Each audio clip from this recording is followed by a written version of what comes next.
So last time we had discussed about the clotting mechanism.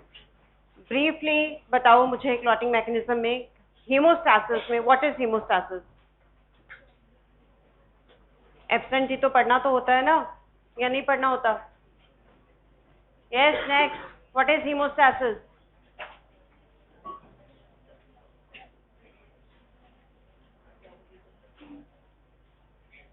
हो गई तुम्हारी बातें खत्म, होंगी अभी या नहीं होंगी?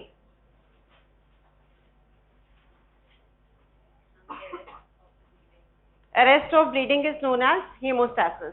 What is the first step of hemostasis? Yes. First step of hemostasis. Next. What no? You were in the class or not? You were in the class. पहला step क्या है hemostasis का? बाहर जाओ. Out. You also get out. Yes. Next. खड़े हो जाओ. हेमोस्टैसिस का पहला स्टेप क्या है? Out. Next. Who is going to answer? बता. पहला स्टेप क्या है हेमोस्टैसिस का?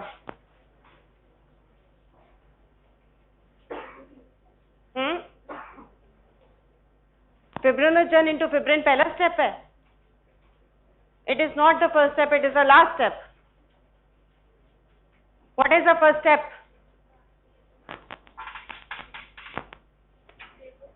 Vasoconstriction. क्यों होती है vasoconstriction?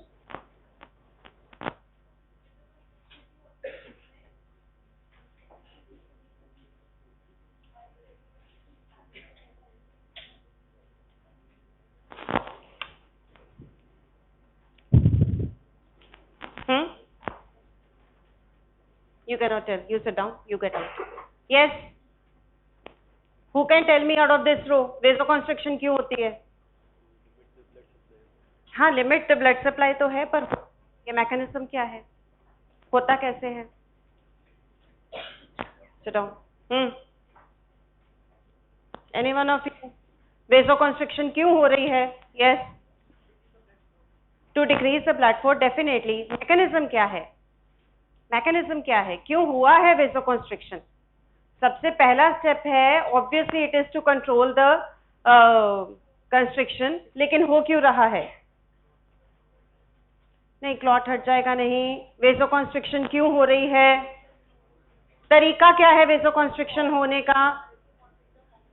वेसोकंस्ट्रिक्टर हार्मोन्स गुड और contraction of the smooth muscles. दो रीजन थे वेसोकंस्ट्रिक्शन होने के. One was contraction of the smooth muscles and secondly because endothelium की इंजरी हुई है, तो वहां पे जो वेसोकंस्ट्रिक्टर सब्सटेंसेस लाइक सेरोटोनिन रिलीज हुआ है वो वहां पे लोकली वेसोकंस्ट्रिक्शन कराते हैं. Second step is temporary clot formation. Temporary clot formation किससे हो रहा है? यस. प्लेटलेट्स क्या करते हैं? प्लेटलेट की तीन क्वालिटीज बताओ. Adhesion. Second, adhesion means endothelium के साथ जाके वो चिपक जाते हैं. सेकेंड, आपस में चिपकने को क्या बोलते हैं? Aggregation. Aggregation.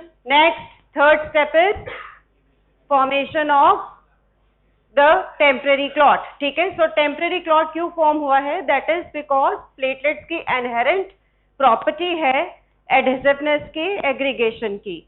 So whenever there is endothelial injury, they stick together and they form a clump and they block the bleeding. Final step is third step. Third step. पहला step hemostasis. Second step क्या था?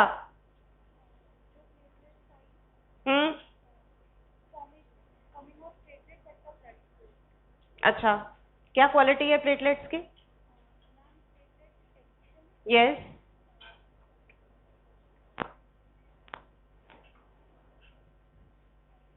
Yes. Clot. ठीक है. Final step क्या है haemostasis का? Permanent clot. Permanent clot कैसे बनेगा? यस. परमानेंट क्लॉट कैसे बनेगा? Who out of you can answer? Stand up,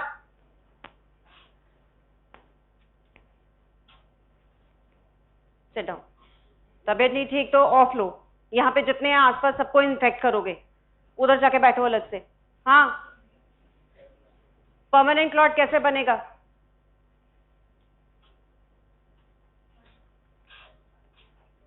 through fibrin network, very good. तो फिब्रिन नेटवर्क में क्या होगा, क्लॉटिंग मैकेनिज्म जो है वो एक्टिवेट होगा, प्लेटलेट्स ही रिस्पॉन्सिबल है उसको बेसिकली एक्टिवेट करने के लिए, तो क्लॉटिंग मैकेनिज्म्स एक्टिवेट होंगे। कौन से क्लॉटिंग मैकेनिज्म है भाई? क्लॉटिंग मैकेनिज्म्स कौन कौन से हैं? Extrinsic pathway and intrinsic pathway. Extrinsic कहां से शुरू हो रहा है, इंट्रिंसिक कहां से शुरू हो रहा है? 12, 11, 12, 9, कॉमन फैक्टर 10, बैठ जा। और दूसरा इंट्रिंसिक कैसे शुरू हो रहा है बेटा? I can't help it if you were absent. Absent is not an excuse for not studying, okay? Yes.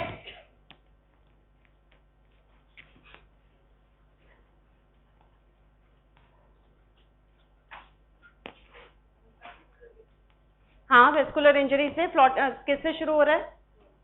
नहीं, 12 तो हो गया ना, 12, 11 वाला तो हो गया, अब दूसरा वाला कौन सा है? दूसरा पाथवे किस फैक्टर से शुरू हो रहा है? दूसरा पाथवे किस फैक्टर से शुरू हो रहा है? 3, 7, 10, 3, it starts from 3, sit down, 3, 7, 10 से the second pathway is started, common factor 10, then common factor 10 converts, what happens? common factor 10 किस पे काम करता है?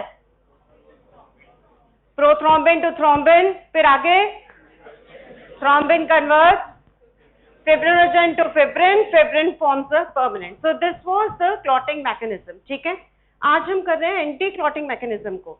You will keep on standing for half an hour in the class, and whosoever is not answering will keep on standing for half an hour. अब anti clotting mechanism क्या है? Anti clotting mechanism का मतलब होता है कि clot form तो हो गया, लेकिन अगर उसे वहीं पे पड़े रहने देंगे तो it will disturb the blood flow. Blood flow हमेशा लेमिनर रहना चाहिए in the blood vessels. What do you understand by laminar blood flow? Straight.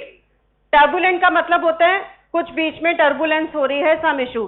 तो जहां पे भी कोई प्रॉब्लम आएगी, कोई ऑब्स्ट्रक्शन आएगी, वहां पे जो ब्लड का फ्लो होगा वो टर्बुलेंट होगा. अदरवाइज लेमिनर ब्लड फ्लो चलता रहता है. तो अगर यहाँ पे अपन ने एक क्लॉट प्रोड्यूस कर दिया, हीलिंग हो चुकी है एंडोथेलियम की, तो obviously obstruction will cause turbulence at that point. और जहां टर्बुलेंस होगा वहां पे सेल्स जो हैं वो एक्टिवेट होते जाएंगे एंड ज्यादा वहां पे चिपकते रहेंगे, प्लेटलेट्स भी, WBCs भी. तो अगर ये ऐसे बनते ही रहे तो this clot will keep on increasing and ultimately it will lead to obstruction of the artery and disruption of the blood flow to the heart and lead to a heart attack, cardiac arrest. ठीक है, so clot को remove करना जरूरी है. Removal of the clot is known as anti clotting mechanism और fibrinolysis. अब क्यों होता है? पहला तो है एंटी क्लॉटिंग मैकेनिज्म 3 तरीके के हैं जो नेचुरली टेकिंग प्लेस है बॉडी में.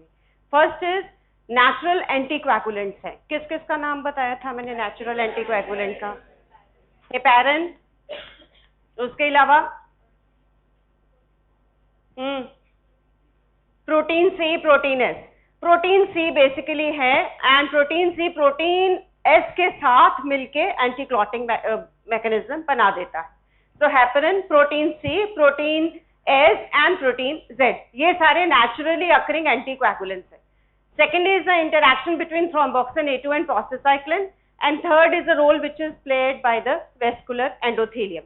Vascular endothelium क्या कर रहा है? देखो, vascular endothelium अगर बिल्कुल इंटैक्ट है, जब उसकी हीलिंग हो चुकी है तो उसके ऊपर ग्लाइकोकैलिक्स की लेयर फॉर्म हो गई है. We know that कि सेल मेम्ब्रेन के ऊपर एक ग्लाइकोकैलिक्स की लेयर होती है जो कि नेगेटिवली चार्ज होती है, तो it will repel the attachment of cells. ठीक है, तो जैसे ही वेस्कुलर एंडोथेलियम हील हो जाती है, it repels the attachment. Sit down, sit down. It will repel the attachment of cells, ठीक है। इसको बहुत खुशी हो रही है बैठने से, है ना, पर इस चीज का दुख नहीं हो रहा कि मैं आंसर नहीं कर पाया, और इस चीज का भी दुख नहीं हो रहा कि मैं हमेशा मैडम की नजर में रहूंगा कि this person is not studying and enjoying not answering, है ना। वेल एंजॉय योरसेल्फ, ठीक है। सो फिब्रिनोलाइसिस 3 स्टेप्स में takes place in 3 steps. First is activation of protein C, then activation of plasmin, and then finally the fibrinolysis takes place. अब कैसे होगा ये, let's see.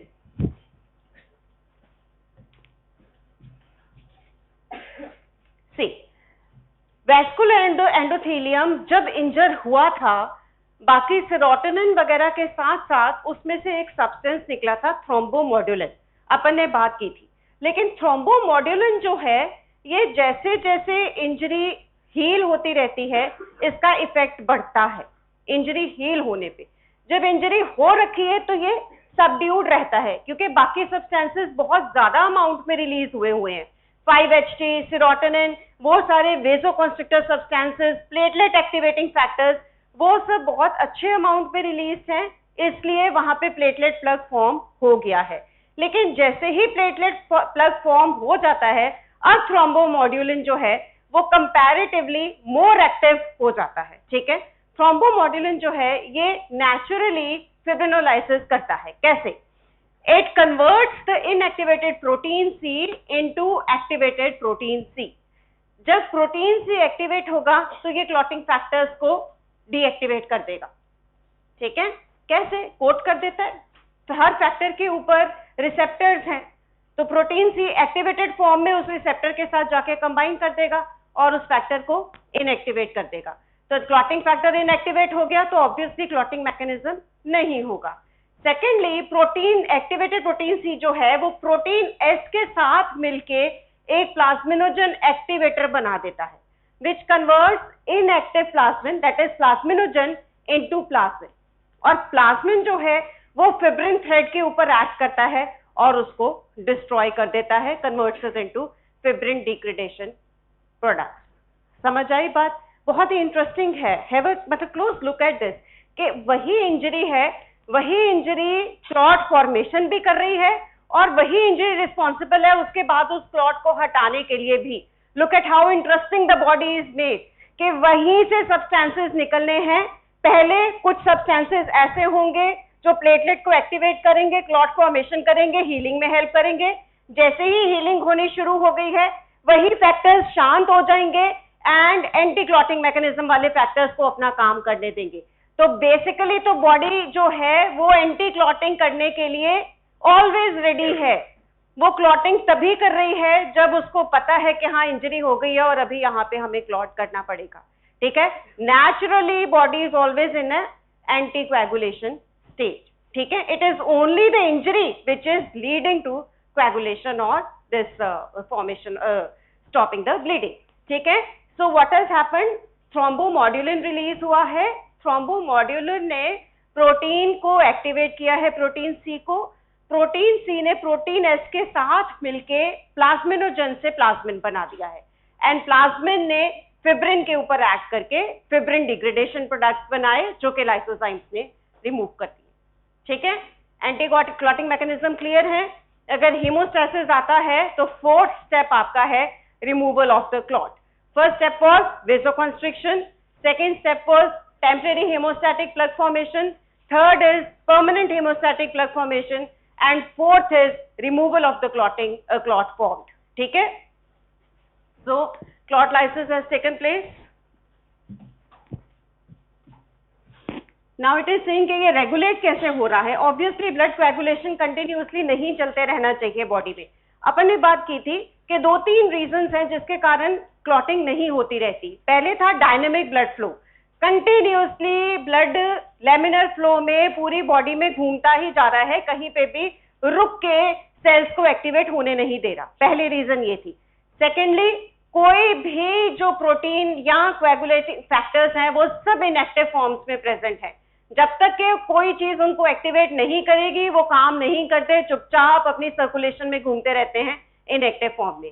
And third naturally acting anticoagulants हैं, जैसे कि हेपेरिन है, प्रोटीन सी है, protein S, ठीक है। So the balance between coagulation and anticoagulation is placed by various regulatory mechanisms. First is dynamism of the blood flow, मतलब continuously चलता रहता है. Second, role of vascular endothelium. जैसे मैंने बात करी कि vascular endothelium के ऊपर negative membrane रहती है glycoproteins की, which does not allow the cells to come and attach to itself. Also, damage to the vascular endothelium initiates by exposing the collagen. हमने बात करी है. Once adequate homeostasis is achieved, thrombomodulin, which is a hormone secreted by the endothelial cells, prevents further blood coagulation by activating protein C protein S complex. अपने बात करी है कि थ्रोम्बोमॉड्यूलिन release हुआ है, प्रोटीन सी को एक्टिवेट करके प्रोटीन एस के साथ कंबाइन करके प्लाज्मिडोनल एक्टिवेटर बना देगा, ठीक है। Then heparin antithrombin, heparin naturally occurring है एंटीकोएगुलेंट, कहां से सिक्रीट हो रहा है? मास्ट सेल और बेसोफिल से. It acts by activating the antithrombin 3 mechanism, prevents activation of clotting factors. Then negative feedback of thrombin. अपने आप में जब एंडोथेलियम रिपेयर हो जाएगी तो थ्रोम्बिन जो है it will send a negative feedback to the brain that clotting has taken place और प्लेटलेट्स को एक्टिवेट करने की जरूरत नहीं है, vascular endothelium has healed. So this is a negative feedback. तो इस तरीके से coagulation anticoagulation आपकी कंट्रोल में रहती है, ठीक है। So with this we have finished with the hemostasis part. Now we come to the final part of the blood, which is blood group, ठीक है।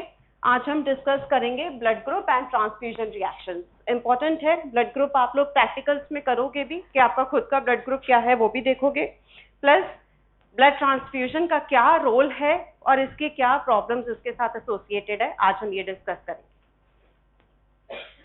तो ब्लड ग्रुप का मतलब क्या है? जो आरबीसी मेम्ब्रेन है उसके ऊपर बहुत सारे प्रोटीन्स पड़े हुए हैं.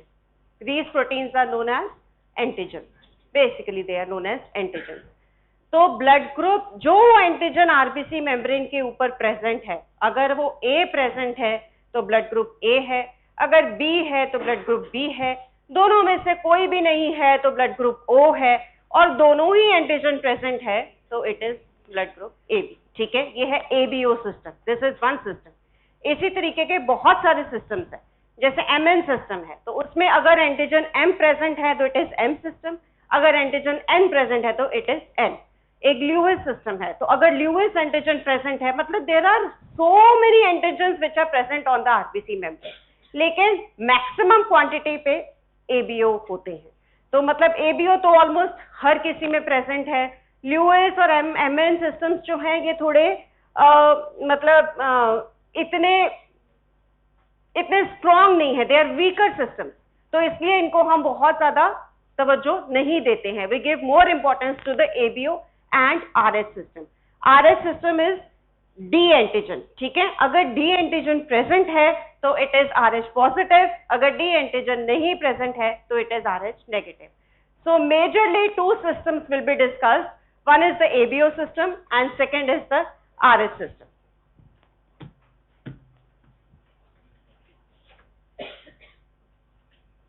So blood group antigens are present on the RBC surface. Based on the presence of them, corresponding antibodies are absent. Now understand this कि एंटीजन को फाइट करती है जो चीज वो है एंटीबॉडी. अगर एंटीजन आरबीसी के ऊपर प्रेजेंट है, जैसे कि ए एंटीजन प्रेजेंट है, अगर उसकी कॉरेस्पॉन्डिंग एंटीबॉडी प्लाज्मा में होगी तो it will destroy the RBC, agglutination हो जाएगी, आरबीसी डिस्ट्रॉय हो जाएगा. सो ऑब्वियस है कि जो एंटीजन आरबीसी मेम्ब्रेन के ऊपर प्रेजेंट है उससे कॉरेस्पॉन्डिंग एंटीबॉडी जो है वो प्लाज्मा में नहीं होगी. Antigen is present on the cell surface, antibody is present in the plasma. Any antigen antibody के बारे में यही बात है. ब्लड ग्रुप वाला जो एंटीजन है वो कौन से सेल पे है? आरबीसी पे है. एंटीबॉडी जो है वो प्लाज्मा में है. लेकिन अगर ए एंटीजन प्रेजेंट है तो कॉरेस्पॉन्डिंग एंटीबॉडी नहीं होगी, एंटी ए नहीं होगा, इंस्टेड एंटी बी प्रेजेंट हो सकती है. ठीक है, वो हम डिस्कस करेंगे कहां से आती है. So blood group antigens are known as agglutinogens, antibodies are known as agglutinin. ठीक है, क्लियर है? एंटीजन की बात होगी तो एग्लूटिनिन है, सॉरी एग्लूटिनोजन है, एंटीबॉडी की बात होगी तो एग्लूटिनिन है. Reaction between them is known as agglutination. ठीक है. There are more than 30 known blood group systems and there are more than 400 antigens. ठीक है.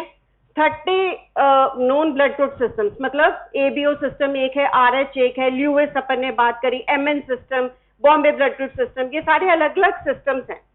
Many have cold antibodies, they do not react at body temperature. Only few of them are immunologically active. मतलब reaction कुछ ही antibodies से होंगे जो कि human temperature जो हमारा है उस पे रिएक्शंस देती है. बाकी कोल्ड है, रिएक्ट नहीं करती हैं, इसलिए उनको बहुत ज्यादा इंपॉर्टेंस नहीं दी जाती. ABO and RH blood groups are most important for blood transfusion. Other are MNS, Lewis, Duffy, Kell, P and Lutheran systems. थोड़े से नाम आपको पता होने चाहिए. ठीक है. ये डिफरेंट ब्लड ग्रुप सिस्टम्स बताए हैं. You just need to name 5 of them, क्योंकि आपको पूछा जाता है कि ठीक है ABO RH का तो आपको पता है, बाकी कौन से ब्लड ग्रुप सिस्टम है. So you should be knowing that there is MNS, P, Lutheran, Kelly, Duffy, Kidd, Lewis. ठीक है. ये सब आपको पता होने चाहिए. अब यूजेस ऑफ ब्लड ग्रुप क्या है? ऑब्वियसली सबसे पहला यूज तो यही है कि किसी को ब्लड लॉस हुआ है तो उसको ब्लड चढ़ाना पड़ेगा तो उसके कॉरेस्पॉन्डिंग ही चढ़ाना पड़ेगा. कोई और चढ़ा देंगे तो एंटीजन एंटीबॉडी रिएक्शन होके blood will get destroyed. So first is for blood transfusion. ठीक है. सेकेंडली पेटर्निटी देखने के लिए मदर एंड फादर का क्या ब्लड ग्रुप है, जो बच्चा पैदा हुआ है क्या उसका कॉरेस्पॉन्डिंग ब्लड ग्रुप है या नहीं है. अगर मदर फादर के ब्लड ग्रुप से बिल्कुल ही डिफरेंट है तो दैट मीन्स के ये इनका बच्चा नहीं है. सो डिस्प्यूटेड पेटर्निटी में सबसे पहले ब्लड ग्रुप ही देखा जाता है और उसके बाद क्या देखा जाता है? DNA profiling. फिर उसके डीएनए प्रोफाइलिंग की जाती है. कितना % डीएनए होता है जो हर इंडिविजुअल के लिए? 0.1%. 99.9% जो डीएनए है वो सारे ह्यूमन का सेम है. That 0.1% is specific to a single person और वो ही इंडिविजुअलिस्टिक पर्सन और वही डिटरमिन करता है कि पैटर्निटी क्या है. So first we go for the blood group, then we go for the DNA typing. ठीक है. उसके बाद बहुत सारे ब्लड ग्रुप्स जो हैं वो स्पेसिफिकली किसी ना किसी डिजीज से एसोसिएटेड हैं. हेरिडिटरी जो ट्रांसफॉर्म होती हैं डिजीजेस, ट्रांसमिट होती हैं, उनमें ज्यादातर कोई ना कोई ब्लड ग्रुप उसके, मतलब जैसे ब्लड ग्रुप O है तो हेरिडिटरी स्पिरोसाइटोसिस में मतलब ब्लड ग्रुप O में हेरिडिटरी स्पिरोसाइटोसिस ज्यादा पाया जाता है और वही आगे ट्रांसमिट होता रहता है. इसीलिए कुछ कैंसर्स होते हैं, जैसे स्टमक कैंसर है, CA stomach blood group A and blood group O में ज्यादा एसोसिएटेड होता है. तो ये हमें अंडरस्टैंड करने में हेल्प करता है कि किस तरीके से हेरिडिटरी डिजीज या क्लास है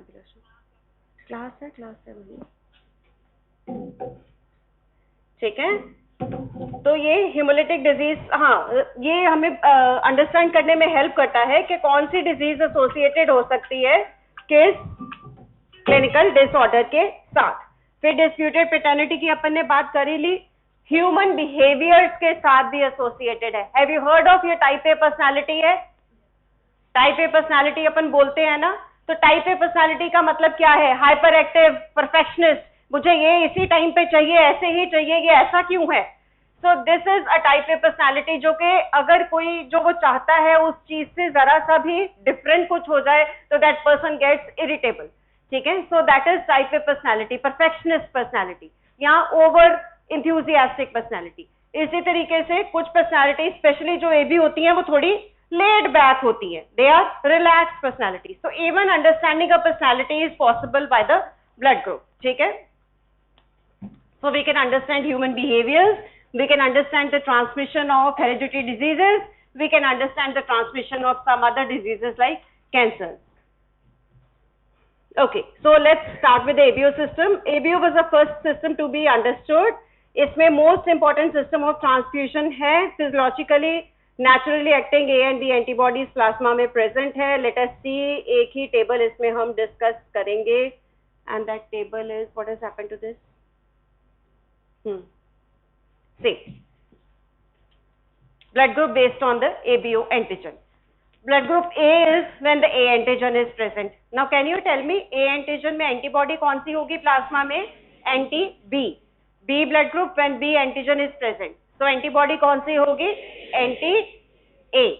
AB means दोनों ही antigens present हैं, तो antibody कौन सी होगी? कोई भी नहीं होगी. It will be free of antibody. O जो है दोनों ही एंटीजन नहीं है, तो एंटीबॉडी दोनों ही प्रेजेंट होगी. ठीक है.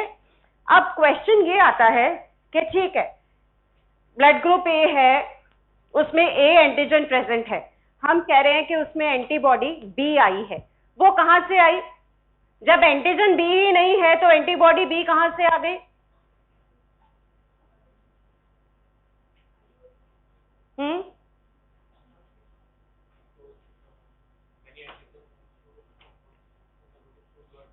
Yes, very true. हमारे जो ब्लड ग्रुप एंटीजेंस हैं और हमारे जो गट के पैथोजेंस हैं, वो एंटीजेंस एक दूसरे को रिजेंबल करते हैं. तो इसलिए जो मतलब एंटीजन अगर नहीं भी प्रेजेंट, तो B antigen is not present, लेकिन that B antigen could be in the pathogens which are inhibiting our gut through the mother's milk. जो मदर हमको मिल्क पिला रही है उसके थ्रू पैथोजेंस आ रहे हैं. जो हम एयर ब्रीथ कर रहे हैं, एयर क्या है? इसमें डस्ट क्या है? सेल्स. हमारी ही बॉडी के डेड सेल्स जो हैं वो शेड ऑफ हुए हैं, and these cells have antigen. तो इनके इनहेलेशन के कारण, गट के पैथोजेंस के कारण बी एंटीजन प्रेजेंट है. That B antigen is in a very small quantity. उसके अगेंस्ट जो एंटीबॉडी बड़ी है वो एंटी बी है. Even it is in very small quantity, वो लार्ज क्वांटिटी में नहीं होता. दूसरी चीज ये है कि ये antigen immediately at birth develop नहीं होते. They take some time to develop. ठीक है, अराउंड 6 वीक्स के बाद ये डेवलप होते हैं, because they are proteins, they are going to need time. And by the age of 15 to 16 years ही कंप्लीटली एंटीजन डिटेक्टेबल होते हैं एंड पूरे डेवलप हो चुके होते हैं. इसीलिए ब्लड ट्रांसफ्यूजन कभी भी अपन यंगर बच्चों से नहीं लेते, क्योंकि तब तक blood group antigens completely developed ही नहीं है. So we do not take blood transfusions from kids. It is only from the adults after 18 years when we are taking the blood groups. ठीक है. So ये तो हो गए एंटीजेंस. अब इसकी एंटीबॉडीज कौन सी हैं? डिस्ट्रीब्यूशन देख लो. सबसे ज्यादा इंडिया में O पॉजिटिव है. ठीक है. So O positive 34, B positive is 31. कुछ बुक्स में B पॉजिटिव भी लिखा हुआ है. Have a look at what Guyton has written. ठीक है. ए ब्लड ग्रुप जो है वो फर्दर डिवाइडेड है into A1 and A2 depending upon the antigen. किसी में A1 एंटीजन है, किसी में A2 एंटीजन है. फियाज है तुम्हारा नाम? Faiz.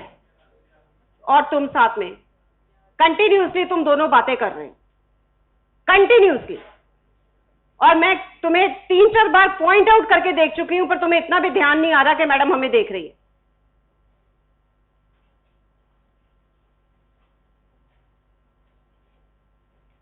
A is 27, B is 31, AB is 8% and O is 34%.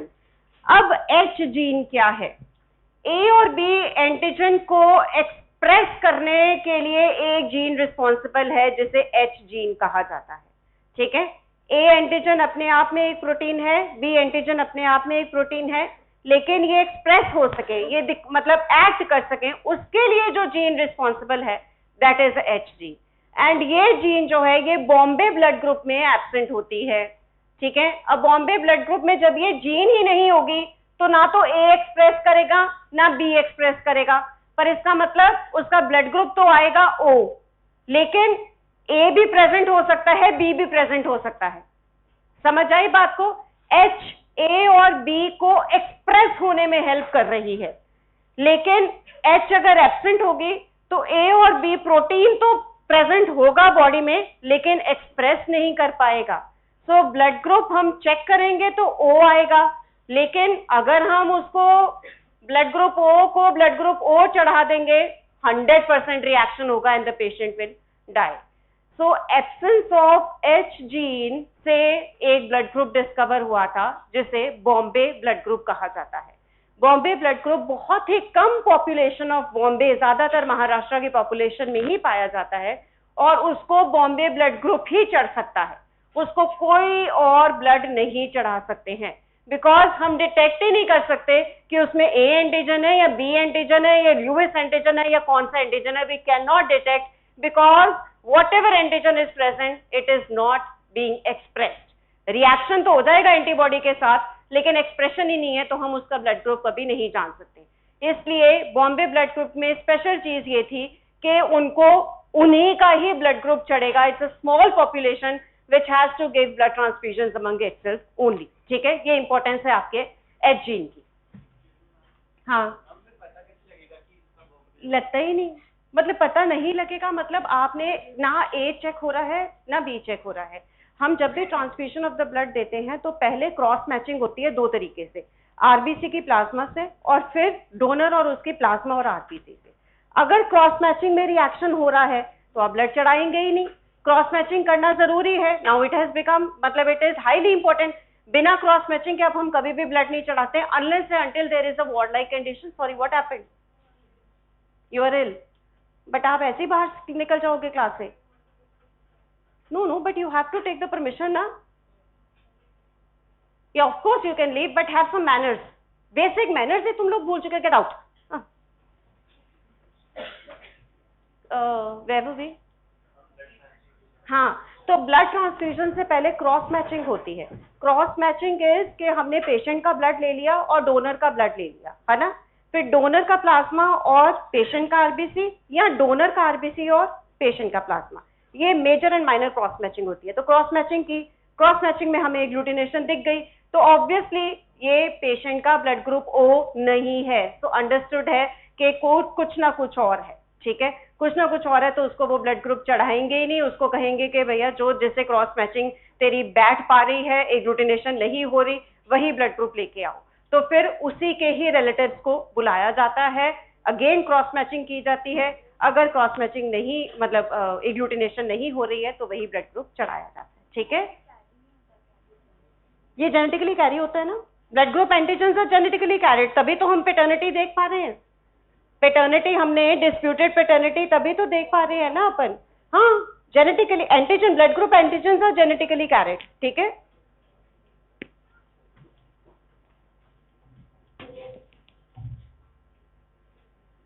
ठीक है. So role of H gene अपन ने बात कर ली, एग्लूटिनोजेंस अपन ने बात कर ली. ये आप देख लो, है ना. एच जीन जो है उसने आगे एक्सप्रेशन दिया है ए और बी को, ताकि वो एक्सप्रेस कर सके. अगर एच जीन प्रेजेंट है तभी ये एक्सप्रेस कर पाएंगे. एच जीन अगर एब्सेंट है तो ब्लड ग्रुप ओ आएगा, एंटीजन एक्सप्रेस नहीं कर पाएंगे. ये बॉम्बे ब्लड ग्रुप की बात हो गई. अब हम आए अपने एंटी ए और एंटी बी पे, और उसमें हमने एक चीज डिस्कस करनी है जो कि है कि एंटीबॉडी होती किस कैटेगरी की है, एबीओ की. एबीओ की एंटीबॉडी जो है वो आईजीएम है, और जैसे मैंने कहा था एम इज मोटा, so M does not cross the placenta. इसलिए बच्चे में, न्यूबॉर्न में या फीटस में ये एंटीबॉडी क्रॉस नहीं करती, और एबीओ इनकम्पैटिबिलिटी ना मदर को ना बच्चे को अफेक्ट करती है. ठीक है, लेकिन जो डी एंटीबॉडी है जो कि आरएच है, वो आईजीजी होती है. तो आईजीजी जो है वो प्लेसेंटा को क्रॉस कर लेती है, इसलिए आरएच इनकम्पैटिबिलिटी होती है. एबीओ इनकम्पैटिबिलिटी मदर और चाइल्ड में नहीं होती. क्लियर है? So the alpha and beta agglutinins are globulins. They belong to IgM. They do not cross the placenta and they are cold antibodies. ये low temperature पे ही work करती हैं. अब इसमें आया आपका लैंड-स्टीनर लॉ. लैंड-स्टीनर लॉ वही है कि अगर कोई एंटीजन प्रेजेंट है आरबीसी मेम्ब्रेन पे तो corresponding antibody must be absent. अगर कोई एंटीजन नहीं प्रेजेंट है तो corresponding antibody will be present. But this law is only for the ABO blood group. RH blood group जो है वो एक्सेप्शन है इस लॉ का. ठीक है, so Lansdowne law states if an agglutinin is present, the corresponding antibody has to be absent. If the antigen is absent, the corresponding antibody will be present. But the exception to this law is the Rh blood group and the other minor blood groups. This law is only and only for the ABO blood group. This law holds good for ABO. Second part of the law does not apply for Rh and other blood systems as there is no naturally occurring agglutinins in these systems, ठीक है। ये बताया है आपको, antigen ए है, antibody anti B आएगी, B antigen है तो एंटी ए आएगा, ए एंड बी में कोई एंटीबॉडी नहीं होगी, और अगर कोई भी एंटीजन नहीं है तो दोनों एंटीबॉडीज प्रेजेंट होंगी। ये ब्लड ग्रुप सिस्टम इस तरीके से हम लोग चेक करते हैं ब्लड ग्रुप को। अगर तो एग्लूटिनेशन हो गई है तो दैट मीन्स के वही वाला एंटीजन प्रेजेंट है। जैसे हमने क्या किया, ब्लड लिया, उसमें एंटी ए डाला, अगर तो एग्लूटिनेशन हो गई तो इसका मतलब क्या है कि मेरा ब्लड ग्रुप ए है, ठीक है। और अगर नहीं हुई तो दैट मीन्स के my blood group is not a, ठीक है। इसी तरीके से अगर बी में हो जाएगी तो ब्लड ग्रुप बी हो जाएगा। अगर दोनों में ही नहीं होगी तो मतलब ना तो ए एंटीजन है ना बी एंटीजन है, तो ब्लड ग्रुप ओ हो गया।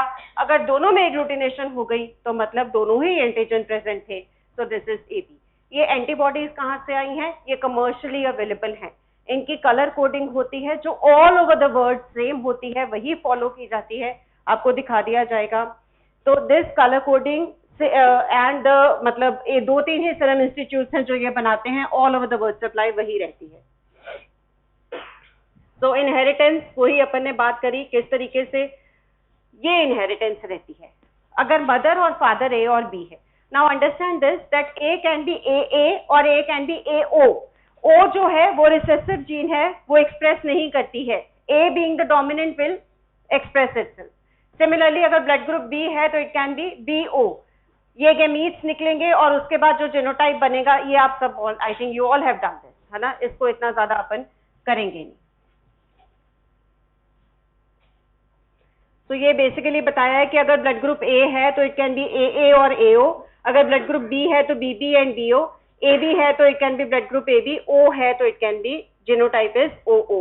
Now please understand one thing कि कई बार कहा जाता है कि मदर और फादर तो ए हैं तो बच्चा ओ कैसे हो गया, है ना। बच्चा ओ हो सकता है क्योंकि ए ओ है, रिसेसिव जीन ओ साथ में प्रेजेंट है। इसी तरीके से बी ओ है, रिसेसिव जीन ओ प्रेजेंट है।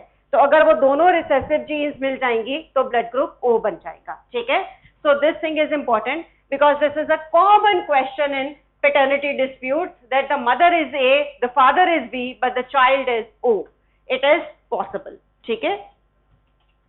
25% of the kids जो है ना वो आपका 1/4 मतलब 4 में से एक बच्चा O ब्लड ग्रुप का हो सकता है। Then we come to the RH system. RH antibody जो है वो D है, D एंटीजन है एंड D एंटीबॉडी है, ठीक है। RH क्यों बोला जाता है? क्योंकि रीसस मंकी में सबसे पहले मिला था, इसलिए इसको RH बोला जाता है। This was first described in rhesus monkey by Lansiner only, hence it is known as RH system. इसमें क्या है देखो, अब इसमें ये बता रहा है कि सिर्फ D एंटीजन नहीं है, C, D, स्मॉल e भी है, लेकिन सबसे ज्यादा इम्यूनोलॉजिकली एक्टिव जो है वो आपका D एंटीजन है, इसीलिए हम D की बात करते हैं, ठीक है। अदरवाइज बहुत सारे एंटीजन्स हैं जो कि RH पॉजिटिव बोल देते हैं, लेकिन सबसे ज्यादा एक्टिव D कैपिटल D है, तो इसलिए इसको D सिस्टम बोला जाता है। There are two blood groups, RH positive which is D antigen is present, RH negative D antigen is negative. Chromosome 1 पे ये रहते हैं, अगेन RBC पे भी प्रेजेंट हैं, बाकी ज्यादा टिश्यूज में ये नहीं होते। इनहेरिटेंस 95% से 98% जो है वो RH पॉजिटिव लोग होते हैं, 2 से 5 लोग जो हैं वही RH नेगेटिव होते हैं, ठीक है।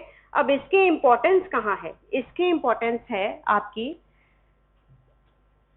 एक तो RH इनकम्पैटिबिलिटी न्यूबॉर्न में, ठीक है। अब न्यूबॉर्न को पहले अंडरस्टैंड कर लेते हैं, दूसरा ट्रांसफ्यूजन रिएक्शन को अंडरस्टैंड करते हैं। अब न्यूबॉर्न में अगर हमने बात करी कि 98% तो RH पॉजिटिव ही हैं लोग, ठीक है, 2% ही हैं जो RH नेगेटिव है। अगर मदर RH नेगेटिव है और फीटस उसके अंदर RH, obviously the father is RH positive, तो अगर फीटस RH पॉजिटिव है, so what will happen, what is going to happen?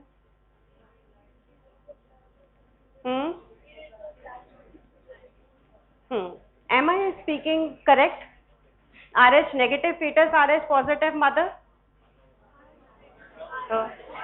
तो ध्यान तो दो, RH नेगेटिव मदर में RH पॉजिटिव फीटस अगर हो जाए, ठीक है। RH नेगेटिव मदर का मतलब क्या है कि ना तो उसके पास एंटीजन है एंड ऑब्वियसली उसके पास ज्यादा क्वांटिटी में एंटीबॉडीज भी नहीं है, कुछ थोड़ी बहुत बनी होंगी इधर उधर के बैक्टीरिया से, अदरवाइज उसके पास नहीं है। अब बच्चे के पास RH पॉजिटिव ब्लड है, अगर बच्चे का ब्लड मदर में जाएगा तो मदर की बॉडी इमीडिएटली एंटीबॉडीज प्रोड्यूस करेगी, जो कि मदर को उसी समय तो कोई इफेक्ट नहीं करेगी, बच्चे को इफेक्ट कर सकती है। नाउ व्हाट हैपेंस इज कि एंटीबॉडीज अपन ने बात करी थी कि 2 से 6 हफ्ते लेती हैं बनने में, एक लेटेंट पीरियड होता है बनने में, ठीक है। प्लस पहले कौन सी एंटीबॉडीज बनती हैं? IgM, IgG, IgM पहले बनती है, एंड IgM जो है वो बड़ी है, so they do not cross the placenta. तो जो फर्स्ट बेबी होता है वो सेफ रहता है। सेकेंडरी रिस्पॉन्स में IgG बनती है, which is quicker response and जल्दी बनती है। तो IgG एंटीबॉडीज जो हैं वो प्लेसेंटा को क्रॉस कर देती हैं, सेकेंड प्रेगनेंसी जो है वो गड़बड़ रहेगी। अब हम बात कर रहे हैं कि मिक्सिंग हुई कब, अदरवाइज तो प्लेसेंटा और मदर का जो ब्लड है वो नहीं मिक्स होता, वो तभी मिक्स होता है जब डिलीवरी हो रही है, ठीक है। At the time of parturition this blood mixing takes place, क्योंकि उस समय सारे ब्लड वेसल्स, साइनसेस जो हैं वो ब्रेक डाउन होते हैं। तो अब बच्चा तो डिलीवर हो गया, बच्चे का ब्लड मदर में चला गया, लेकिन एंटीबॉडीज बनने में 4 से 6 हफ्ते लगेंगे। तो फर्स्ट बेबी जो है वो आराम से सही रहेगा। अगर सेकेंड बेबी भी RH पॉजिटिव निकल आया तो उसकी एंटीडी एंटीबॉडीज मदर के पास प्रेजेंट हो रखी हैं, जो कि अब IgG हैं, तो they will immediately cross and cause erythroblastosis fetalis. अब इसमें एक है कि कुछ केसेस में फर्स्ट प्रेगनेंसी भी हार्म, मतलब फर्स्ट प्रेगनेंसी को भी हार्म हो सकता है। कैन यू टेल मी कौन सा ऐसा केस? यस, मदर को पहले कभी एक ट्रांसफ्यूजन दिया है और एंटीबॉडीज बन गई हैं, ठीक है, और वो एंटीबॉडीज मदर के ब्लड में प्रेजेंट है, तो दे कैन शिफ्ट। मतलब फर्स्ट ट्रांसफ्यूजन जो है ना वो मदर के लिए भी सेफ है। Second transfusion will be difficult for the mother अगर कंपैटिबिलिटी चेक नहीं की गई। तो फर्स्ट ट्रांसफ्यूजन अगर लाइफ में कभी उसे गलत ट्रांसफ्यूजन दे दिया गया है तो वो एंटीबॉडीज उसके ब्लड में प्रेजेंट है। दूसरा, अगर प्रेगनेंसी के समय मिक्सिंग हो जाए, सब प्लेसेंटल हेमरेज हो गए, मदर गिर गई है, प्लेसेंटल हेमरेज हो गया है, तो again mixing of the blood will take place and वहां पे आपके एंटीबॉडीज बन जाएंगे। थर्ड, कभी मदर ने अबॉर्शन करवाई हो, ज्यादा बड़ी अबॉर्शन कराई है और अबॉर्शन के बाद चेक नहीं किया गया है कि बेबी RH पॉजिटिव था या RH नेगेटिव था, तो ऐसे केस में भी अबॉर्शन करते समय जो ब्लड है वो मिक्स होगा मदर के साथ एंड एंटीबॉडीज बन जाएंगी, ठीक है। तो इन केसेस में फर्स्ट प्रेगनेंसी को भी हार्म हो सकता है, अदरवाइज फर्स्ट प्रेगनेंसी हमेशा सेफ रहती है, सेकेंड प्रेगनेंसी ही हार्मफुल रहती है बच्चे को, ठीक है। क्विक रिव्यू कर लेते हैं इसका and then we will finish it of.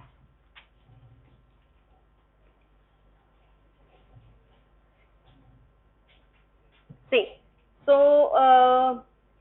the antibody in the system is anti-D. These antibodies develop slowly during the first encounter, but they rapidly develop following subsequent encounters. RH antibody is of IgG type, which can cross the placenta. It is also warm and body temperature पे ये act करती है। RH incompatibility में क्या क्या आएगा ये आप देख लीजिए। RH incompatibility से erythroblastosis fetalis is a disease which is a part of a disease. Basically it is hemolytic disease of the newborn. अगर तो बहुत ही स्मॉल क्वांटिटीज में आई है, एंटीबॉडीज बनी है फर्स्ट प्रेगनेंसी के बाद भी, तो haemolytic disease of the newborn होती है। उसमें क्या होगा, सबसे पहला पेशेंट जो है एनीमिक होगा, बच्चा जो पैदा हुआ है वो बहुत एनीमिक होगा, ठीक है, क्योंकि उसकी हेमोलिसिस हो चुकी है आरबीसी की। सेकेंडली उसको जॉन्डिस होगा, क्योंकि हीमोग्लोबिन हेमोलिसिस होने के कारण हीमोग्लोबिन रिलीज हुआ है एंड बिलीवर्डिन एंड बिलीरुबिन जो है वो ब्लड में आ चुका है। So haemolytic disease of the newborn में अनीमिया होगा, जॉन्डिस होगा, हाइड्रोप्स फेटालिस होगा। हाइड्रोप्स फेटालिस का मतलब क्या है, ओवरऑल बॉडी में फ्लूइड भर जाना, ठीक है, because of release of vasoactive substances. So anaemia, hemolytic jaundice, generalized edema due to anemia and hypoproteinemia, this is known as hydrops fetalis, and kernicterus. kernicterus का मतलब क्या है, बिलीरुबिन बेसल गैंग्लिया में जाके डिपॉजिट हो जाता है, अडल्ट में बिलिरुबिन ब्रेन को क्रॉस नहीं करता unless and until blood brain barrier किसी तरीके से डिस्ट्रक्ट हुआ है। न्यू बॉर्न में ब्लड ब्रेन बैरियर अच्छे से डेवलप नहीं होता। न्यू बॉर्न में कोई भी बैरियर हो, blood testis barrier, blood brain barrier, blood retina barrier, ये फुली डेवलप्ड नहीं होते। तो इसलिए इन केसेस में बिलिरुबिन कैन क्रॉस, अडल्ट में it does not cross to the brain. So kernicterus is because of deposition of bilirubin in the basal ganglia. Basal ganglia has more affinity for bilirubin. Hemolysis in adults does not produce kernicterus as the blood-brain barrier is not developed fully in the fetus, infant and children. In them, the bilirubin will enter the brain. It will get deposited in the basal ganglia. This is known as kernicterus. इसमें क्या होगा? Motor dysfunctions हो जाएंगे. And erythroblast जो हैं वो body में हमें ब्लड में दिखेंगे, which is very obvious. जहां पे भी हेमोलिसिस होगा, bone marrow will be activated to produce more of RBCs, immature RBCs will be thrown into the circulation, तो एरिथ्रोब्लास्ट हमें दिखेंगे। ठीक है, so this is the haemolytic disease of the newborn. Finally erythroblastosis fetalis, क्या इसका treatment क्या है? Treatment क्या है? ब्लड ट्रांसफ्यूजन कर दो या एक्सचेंज ट्रांसफ्यूजन कर दो, पूरे ही ब्लड को करके एंटीबॉडी उसमें से निकाल के वापस बच्चे में डाल दो। ठीक है, that is exchange transfusion. Sorry, didn't get you. Injection तो अपन मदर को देते हैं नेक्स्ट प्रेगनेंसी को सेव करने के लिए, बच्चे को कुछ नहीं देते। बच्चे को तो ट्रांसफ्यूजन के अलावा कुछ ही नहीं कर सकते।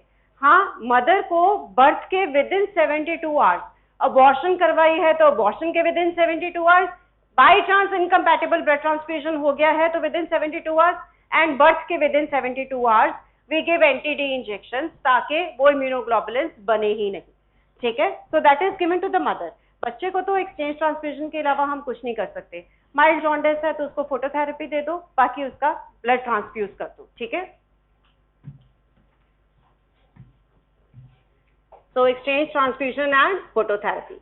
ठीक है, प्रिवेंशन के लिए we are giving them anti-D injection. These are the other systems which we need not discuss in detail. Now, indications of transfusion, obviously जहाँ blood loss हो रहा है, कोई एक्सीडेंट हुआ है तो acute blood loss है, chronic blood loss हो सकता है जैसे पाइल्स हो गए है ना, and leukaemias, aplastic anaemia, bone marrow काम नहीं कर रही, इन सब केसेस में हमें ब्लड ट्रांसफ्यूजन देना पड़ता है। पर्प्यूरा हो गया, हेमोलिटिक डिजीजेज हो गई, hereditary spherocytosis, sickle cell anaemia, इन सब में देना पड़ता है। एंड देन अगर हमें पता है कि सर्जरी में बहुत ज्यादा ब्लड लॉस होगा तो हम लोग उसको ब्लड ट्रांसफ्यूजन देते हैं। ठीक है, इवन बर्न्स एंड एनीमिया। अब इसमें हम करते क्या है? क्रॉस मैचिंग, जो मैंने आपसे बात करी थी कि minor cross matching and major cross matching. Minor cross matching is जो डोनर है उसका प्लाज्मा लेते हैं और पेशेंट का आरबीसी देखते हैं और क्रॉस मैच कर देते हैं। माइनर जो है उल्टा हो जाता है। ठीक है, universal donor, universal recipient, I think you know these. Donor वो है, यूनिवर्सल डोनर क्या होगा कि जिसके क्यों होगा ये? Why is O negative? No antibody is present. Plasma में कुछ भी नहीं है, ना एंटी-ए है, ना एंटी-बी है, ना एंटी-डी है। तो जब कोई भी एंटीबॉडी नहीं है तो वो किसी को भी दिया जा सकता है। These are just theoretical terms. हम नहीं देते हैं बिना क्रॉस मैचिंग के ब्लड ट्रांसफ्यूजन, कभी नहीं करते हैं अनलेस एंड अनटिल वॉर है, लाखों सोल्जर्स मर रहे हैं, तो इस तरीके के इमरजेंसी सिचुएशंस में ये करा जाता है, अदरवाइज नहीं दिया जाता। ठीक है, तो ओ नेगेटिव क्यों नहीं दिया जाता? क्योंकि बाकी माइनर ब्लड ग्रुप्स में बहुत सारे हैं, जैसे हमने कहा बॉम्बे ब्लड ग्रुप है, ल्यूइस है, कोई भी एक्ट कर सकता है और पेशेंट की डेथ हो सकती है। Universal recipient A B positive है बिकॉज इसके प्लाज्मा में कोई एंटीबॉडीज नहीं है। ठीक है, cross matching minor and major हो ही गई। अब हम लास्ट कर रहे हैं, स्टोरेज हम नहीं करेंगे कि इसके हजार्ड क्या है। अगर मिसमैच ब्लड ट्रांसफ्यूजन हो जाए, प्रॉपर क्रॉस मैचिंग नहीं की जाए तो इससे क्या होगा? तो बहुत अंडरस्टूड सी बात है, एग्लूटिनेशन रिएक्शन होगा, एंटीजन एंटीबॉडी रिएक्शन होगा, आरबीसी विल गेट किल्ड। अब आरबीसी अगर टूटे मरेगा तो what is going to happen? Anaemia हो जाएगा। ठीक है, इमीडिएटली एनीमिक कंडीशन में चला जाएगा पेशेंट, जॉन्डिस हो जाएगा क्योंकि बिलिरुबिन रिलीज हुआ है। थर्ड, जो टूटे हुए आरबीसीज है वो सारी छोटी कैपिलरीज में जाके अड़ जाएंगे, मतलब they will stop the circulation. So acute renal failure होगा which will further develop into chronic renal failure which will further develop into all system failure. और जब बहुत ज्यादा हेमोलिसिस हो रहा है तो वहां पे बहुत ज्यादा आयंस रिलीज हो रहे हैं, हाइपरकलीमिया हो जाएगा पेशेंट को, ठीक है। इसको डायग्नोज करने का सबसे मतलब सबसे जो इमीडिएटली कैसे पता कर सकते हैं कि रिएक्शन हो रहा है, पेशेंट को बैकएक होगी, पेशेंट को शिवरिंग होगी और उसका जो टेम्परेचर है वो थोड़ा सा लो हो जाएगा, ठीक है। So if immediately blood transfusion लगाते ही पेशेंट को शिवरिंग स्टार्ट हो गई है, उसको बैकएक हो गई है, उसको चेस्ट पेन हो रहा है या उसको ब्रीदिंग डिफिकल्टी हो रही है, तो उसी समय ब्लड ट्रांसफ्यूजन को स्टॉप कर देना चाहिए। That means that some reaction is going to take place, ठीक है। सो एबीओ इनकम्पैटिबिलिटी हो तो एक्यूट हेमोलिटिक ट्रांसफ्यूजन रिएक्शन होता है, शिवरिंग एंड फीवर आएगा पेशेंट को, हीमोग्लोबिनीमिया एंड हीमोग्लोबिन यूरिया हो जाएगा, haemolytic jaundice, acute renal failure which will further lead to chronic renal failure, circulatory shock, hyperkalemia. अगर हमने faulty टेक्निक यूज की है तो थ्रोम्बोफिलेबाइटिस हो जाएगा। थ्रोम्बोफिलेबाइटिस का मतलब क्या है? वेन में इन्फ्लेमेशन हो जाना, ठीक है। Air embolism can take place, massive transfusion अगर दे दिया तो सर्कुलेटरी ओवरलोड से cardiac arrhythmias and cardiac arrest can take place. That is it. बाकी डिजीजेस भी ट्रांसमिट हो सकती हैं अगर इनका टेस्ट ना किया जाए, hepatitis, malaria, AIDS and syphilis. So with this we have finished the blood. Just go through it. कुछ तुम्हें लगे कि टॉपिक रह गया है या किसी चीज को वापस समझना है तो you can always come over, otherwise we are done with blood.